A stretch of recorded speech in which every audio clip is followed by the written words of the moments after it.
इस संसार में प्रभु यीशु मसीह का सेवा काल बहुत संक्षिप्त था।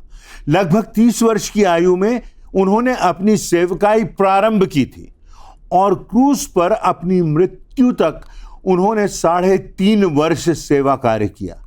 प्रभु यीशु मसीह ने इस दौरान परमेश्वर के राज्य का प्रचार किया, लोगों को उनके पापों से पश्चाताप करने का आह्वान दिया, परमेश्वर के प्रेम, दया और उसके न्याय के विषय में लोगों को निरंतर बताया। लोग प्रभु यीशु मसीह के वचनों को सुनकर आश्चर्यचकित थे, क्योंकि ऐसी बातें उन्होंने कभी नहीं सुनी थी, कभी नहीं सोची थी। उनके प्रचार से लोगों के जीवन बदल गए और ना सिर्फ उन्होंने प्रचार किया पर उसके साथ साथ अनेक आश्चर्य कर्म भी किए। बीमारों को चंगा किया, कोढ़ियों को शुद्ध किया, भूखों को भोजन दिया, यहां तक कि मृतकों को जिला उठाया।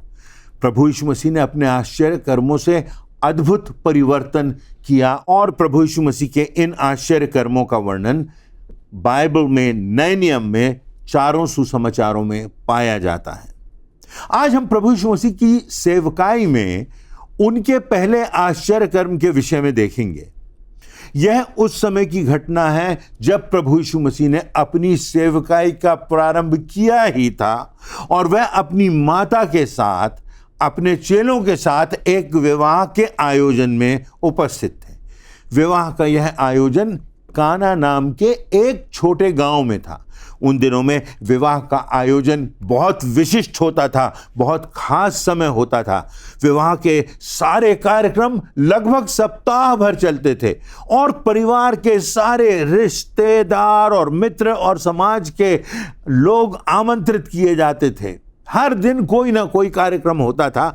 आज भी भारत में और अन्य देशों में इस प्रकार का आयोजन होता है, जबकि विवाह का आयोजन एक लंबे समय तक चलता है। विवाह के आयोजन में खाने पीने की व्यवस्था की जिम्मेदारी दूल्हे के परिवार की हुआ करती थी। भोजन के साथ विवाह के आयोजन का प्रमुख पेय दाखरस होता था। यह ताजे अंगूरों का रस होता था जो भोजन के साथ लोगों को दिया जाता था। इस विवाह के आयोजन में भोजन या दाखरस की घटी हो जाना बहुत शर्मनाक बात होती थी सारे परिवार के लिए। इसलिए सभी चीजों का प्रारंभ बहुत समझदारी के साथ किया जाता था। यूहन्ना रचित सुसमाचार के 2 अध्याय की 1 से लेकर 9वीं आयतों में इस घटना का वर्णन किया गया है।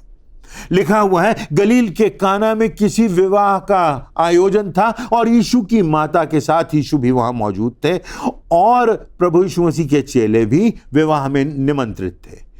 जब दाखरस घट गया तो यीशु की माता ने उससे कहा, उनके पास दाखरस नहीं रहा। यीशु ने उससे कहा, हे महिला, तुझे मुझसे क्या काम? अभी मेरा समय नहीं आया। उसकी माता ने सेवकों से कहा, जो कुछ वह तुमसे कहे वही करना। जहां यहूदियों के शुद्ध करने की रीति के अनुसार पत्थर के 6 मटके रखे जाते थे, उनमें 2-3 मन लगभग दाखरस समाता था।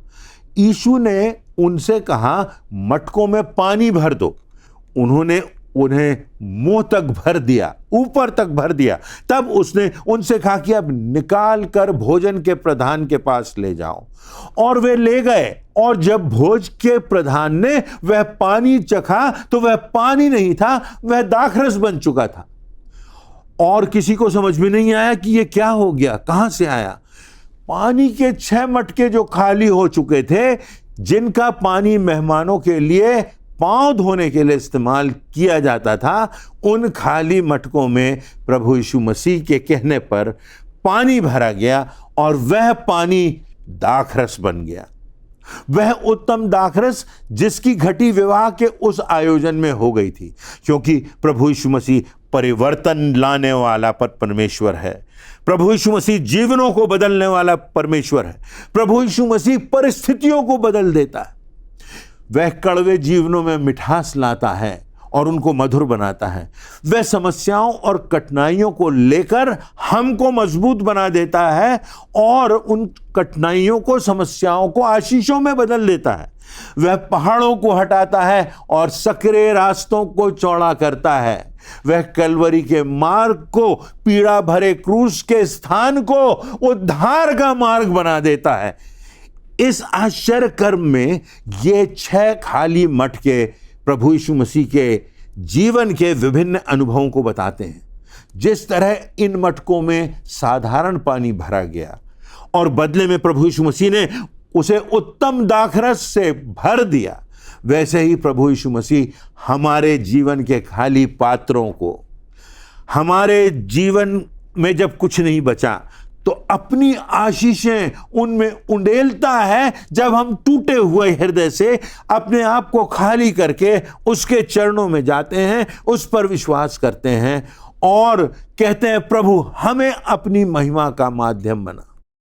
आज के संदेश में हम इन 6 खाली पात्रों के परिप्रेक्ष्य में कुछ बातों को देखेंगे। इस संबंध में पहली बात यह कि पहले पात्र में आज भी प्रभु यीशु मसीह हमारे पापों को रखता है और तब अपने अद्भुत कार्य से उसे उद्धार में परिणत कर देता है।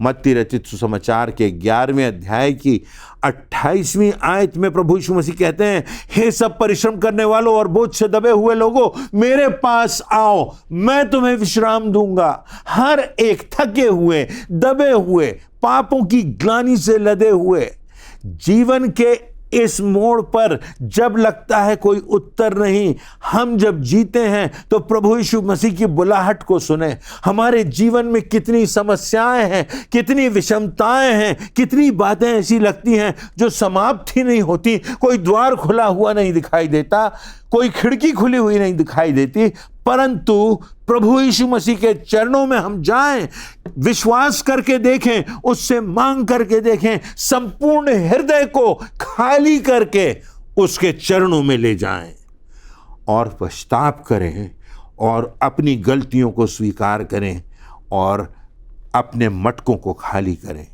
और तब यूहन्ना रचित सुसमाचार के 3 अध्याय में हम पाते हैं, इन्हीं बातों के संदर्भ में निकोदेमुस जो यहूदियों का सरदार था, वह प्रभु यीशु मसीह के पास आता है। उसके मन में बहुत सारे प्रश्न थे और वह इस बात को भी स्वीकार करता है कि प्रभु यीशु मसीह परमेश्वर की ओर से भेजा गया है। और तब प्रभु यीशु मसीह उससे नए जन्म के अनुभवों की बात करते हैं। 3 आयत में लिखा हुआ है कि यीशु ने उसको उत्तर दिया, मैं तुझसे सच सच कहता हूं, यदि कोई नए सिरे से ना जन्मे तो परमेश्वर के राज्य को कदापि नहीं देख सकता। 7वीं आयत में प्रभु यीशु मसीह कहते हैं कि अचंभा ना कर कि मैंने तुझसे कहा कि तुझे नए सिरे से जन्म लेना आवश्यक है। यूहन्ना रचित सुसमाचार के 3 अध्याय की 16वीं और 17वीं आयतों में प्रभु यीशु मसीह यह बात कहते हैं कि जो सारी मानव जाति के पापों से छुटकारे की आधारभूत बात है, लिखा है, क्योंकि परमेश्वर ने संपूर्ण जगत से, हर एक व्यक्ति से इतना प्रेम किया कि उसने अपने एकमात्र पुत्र को दे दिया, और जो कोई उस पुत्र पर, उस प्रभु यीशु मसीह पर विश्वास करे, वह कभी नष्ट ना हो परंतु अनंत का जीवन प्राप्त करे। इस मृत्यु के बाद अनंत का जीवन प्राप्त करे। इस मृत्यु के पूर्व संपूर्णता का, क्षमा का, आनंद का और सामर्थ्य से भरा हुआ जीवन प्राप्त करे। प्रभु यीशु मसीह को परमेश्वर ने इसलिए नहीं भेजा कि जगत पर दंड की आज्ञा हो, पर इसलिए कि जगत उसके द्वारा उद्धार की आशीष पाए। उद्धार करता हमारे लिए परमेश्वर ने भेज दिया अपने सह अस्तित्व को, उस प्रभु यीशु मसीह को जो स्वयं परमेश्वर था। प्रभु यीशु मसीह पहले पात्र में हमारे सारे पापों को दफन कर देता है और उसके बदले में प्रभु यीशु मसीह की धार्मिकता से हम ढक जाते हैं और हमको उद्धार का उपहार मिलता है। आज्ञा को हमें मानना है, पश्चाताप करना है, हमको प्रभु यीशु मसीह के मार्ग पर आगे बढ़ना है, उसके नाम से बपतिस्मा लेना है, नए जीवन की चाल चलना है, परमेश्वर की राह पर चलना है। और जब हम उसके प्रति आज्ञाकारी होते हैं, उसके बदले में प्रभु यीशु मसीह हमें उद्धार का उपहार देता है। दूसरी बात यह कि वह हमारे निवेदनों को दूसरे पात्र में रखता है और उनका उत्तर देता है।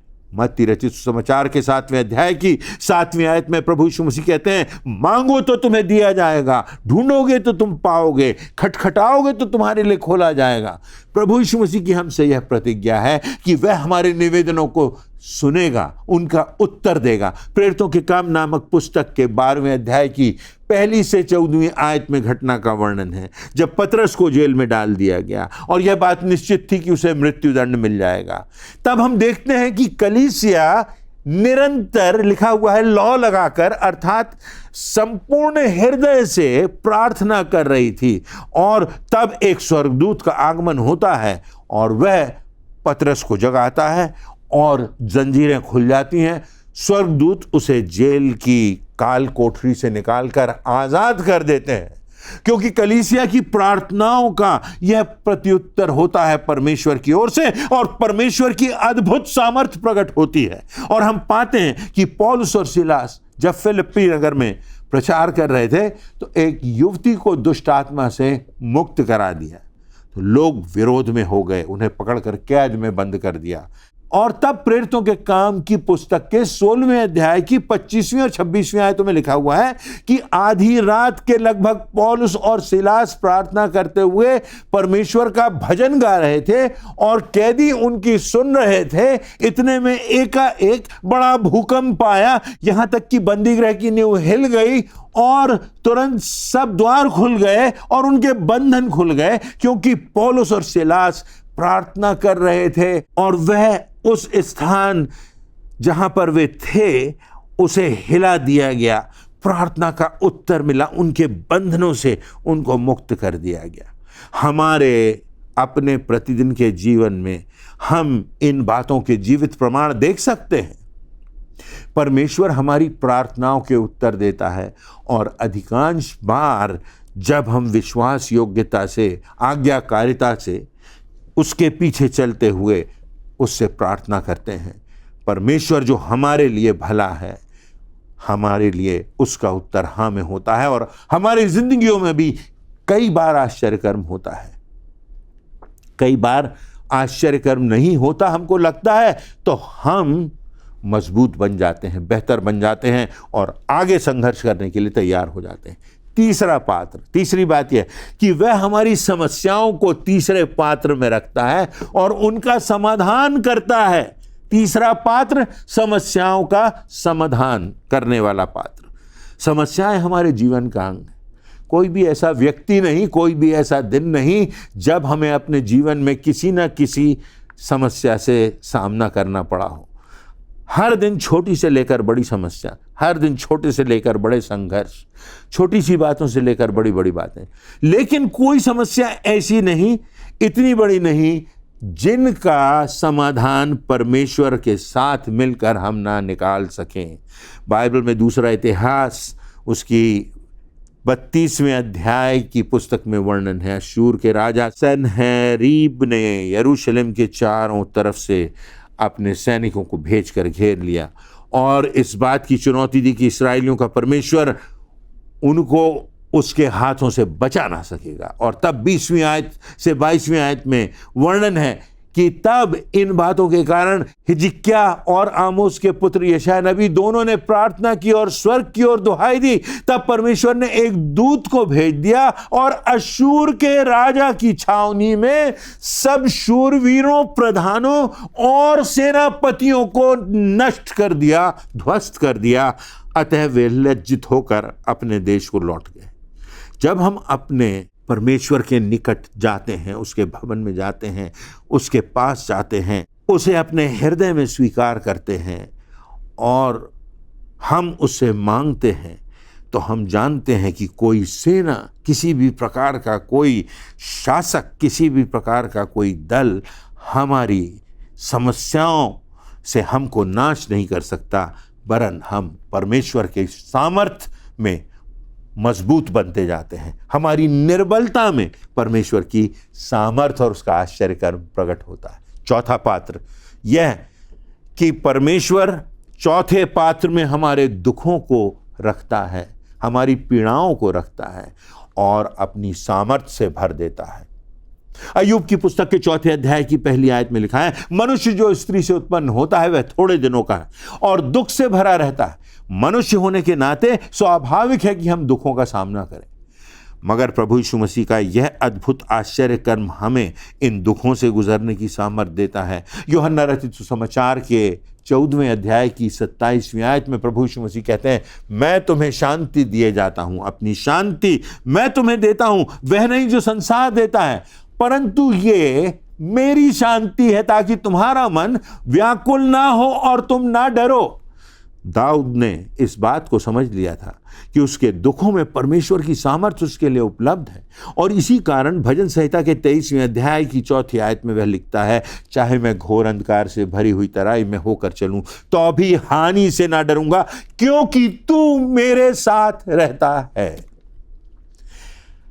चाहे सिंह दहाड़ता हो, चाहे राजा के द्वारा हत्या का षड्यंत्र किया जाए, चाहे सेना हमको घेर ले, चाहे गोलियत जैसे दानव हमें ललकारें, तू हमारे साथ रहता है। परमेश्वर का वचन है, प्रभु यीशु मसीह की प्रतिज्ञा है कि देख, जीवन के अंतिम समय तक मैं तेरे साथ हूं। 5वें पात्र पर हम जाएं। प्रभु यीशु मसीह 5वें पात्र में हमारी आवश्यकताओं को रखता है और उन्हें पूरा करता है।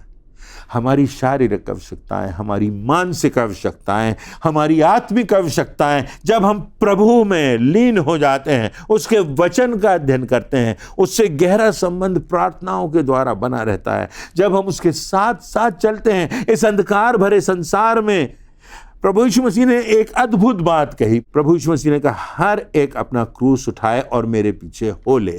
क्रूस भी उठाना है और चलते भी जाना है, उसका अनुगमन करना है। क्रूस का भार सहना मात्र पर्याप्त नहीं, परंतु उस भार के साथ उस क्रूस को लेकर के जाना है। तो जीवन में हमारे क्रूस तो आएगा, पर अगर हम उसकी आज्ञाओं को मानेंगे तो वो सामर्थ्य देगा कि हम अपना क्रूस उठाकर उसके पीछे चल सकें। वह हमें कोई ऐसी समस्या में नहीं डालेगा जिसका सामना करने में हम सक्षम ना हों। यह विश्वास हमारे जीवन के लिए बहुत प्रमुख है। फिलिपियों के पत्र के 4थे अध्याय की 19वीं आयत में प्रभु यीशु मसीह कहता है, मेरा परमेश्वर भी अपने धन के अनुसार जो महिमा सहित मसीह यीशु में है, तुम्हारी हर एक घटी को, देखिए, हर एक घटी को पूरा करेगा।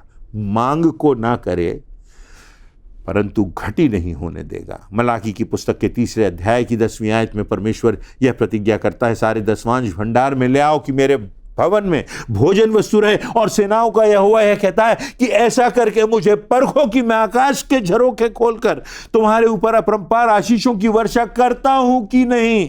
यह परमेश्वर की वाचा है, यह परमेश्वर का वचन है, यह परमेश्वर की प्रतिज्ञा है कि वह हमारी आवश्यकताओं की पूर्ति करेगा यदि हम उसकी आज्ञाओं को मानेंगे, उसमें बने रहेंगे तो हम फलवंत होंगे। यह बात हमें अपने हृदय की पटिया पर लिखे रखना है। परमेश्वर का वचन यह भी कहता है, मैंने लड़कपन से लेकर बुढ़ापे तक देखा है, परंतु ना तो कभी धर्मी को त्यागा हुआ और ना उसके वंश को टुकड़े मांगते देखा है। तो परमेश्वर हमारी आवश्यकताओं की पूर्ति करेगा। छठवां और अंतिम पात्र, प्रभु यीशु मसीह मृत्यु को रखता है और अनंत जीवन देता है। हम जानते हैं कि मृत्यु हमारा अंतिम बैरी है। हम जानते हैं कि मृत्यु का सामना हमको करना है। इस संसार के लिए आशाओं का समापन है मृत्यु। इस संसार के लिए अपनो सैलगांव है मृत्यु। इस संसार के लिए अंधकार का सा माहौल है मृत्यु। इस संसार की दृष्टि में अंत है मृत्यु, परंतु प्रभु यीशु मसीह मृत्यु पर विजयी हुए, और इसलिए पौलुस लिखता है, हे मृत्यु तेरी जय कहां रही, हे मृत्यु तेरा डंक कहां रहा। रोमियो के पत्र के 6वें अध्याय की 13वीं आयत में लिखा हुआ है कि पाप की मजदूरी तो मृत्यु है, परंतु परमेश्वर का वरदान हमारे प्रभु यीशु मसीह का अनंत जीवन है। जब हम प्रभु वाटिका में अपने किसी प्रियजन के समीप खड़े होते हैं, उस समय उस पीड़ा में परमेश्वर हमें बताता है यह आखिरी मंजिल नहीं, क्योंकि प्रभु यीशु मसीह मृत्यु पर विजयी हुआ है और उसने हर एक विश्वासी को अनंत जीवन देने की प्रतिज्ञा की है। काना नगर के विवाह में उन 6 खाली मटकों में प्रभु यीशु मसीह की अद्भुत सामर्थ प्रकट हुई। वही सामर्थ आज हमारे जीवनों में भी प्रकट हो सकती है, यदि हम अपने पात्रों को खाली करें, उसकी आज्ञाओं को मानें और जो कुछ वह हमसे कहता है उसे करें, तो हम निश्चित रूप से अनंत जीवन पाएंगे। इस जीवन में हम समस्याओं का सामना कर सकेंगे और इस जीवन में हम दूसरों के लिए आशीष का, उद्धार का संदेश लेकर के जाएंगे और इस जीवन के पश्चात परमेश्वर के धाम में सर्वदा निवास करेंगे। तो इन 6 बातों को हमने देखा। पहली बात कि वह पहले पात्र में हमारे पापों को रखता है और उसके बदले में उद्धार से भर देता है।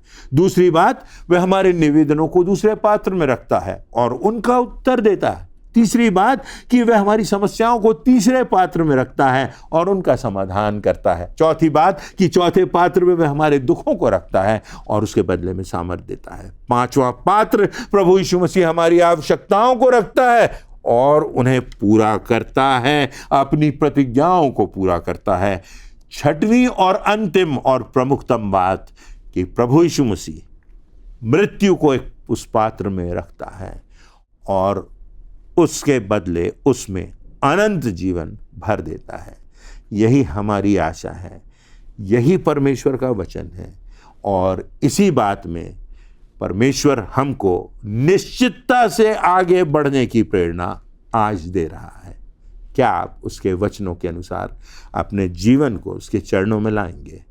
अपने मन से अहंकार को, क्रोध को, कड़वाहट को, सब प्रकार की ग्लानि को, बोझों को, सांसारिकता को खाली करेंगे और तब उसकी निकटता में जाएंगे और वो हमें स्पर्श करेगा और हमको आशीषों से भर देगा, हमको नया व्यक्ति बना देगा, हमको नया जीवन देगा और हमारे जीवनों से उसको महिमा मिलेगी। परमेश्वर आप सबों को इन वचनों से आशीष दे।